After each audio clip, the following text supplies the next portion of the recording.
Good morning, Internet. Good morning, Kabayan. Are you planning to buy your first home but worried about saving for down payment? Here's what most people don't realize. If you are just saving in a regular bank account, ang liit ng interest, halos walang growth.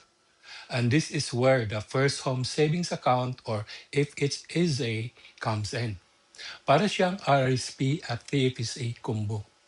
You can contribute up to $8,000 per year and up to $40,000 total. And here's the best part. Your contribution are tax deductible, so may tax refund ka. And your withdrawals are tax-free when you use it as down payment for your first home. Pero mas importante, your money can be invested, hindi lang nakatambak sa bangko.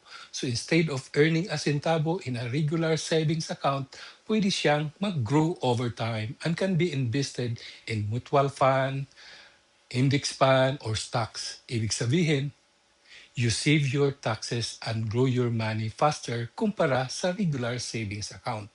Bilang mortgage broker, I always say, strategy beats saving alone.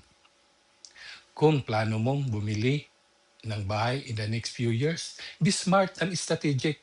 Message me today. I'll help you build a game plan para mas mabilis ang pagiging homeowner mo. See you in my next finance tip. Maraming salamat.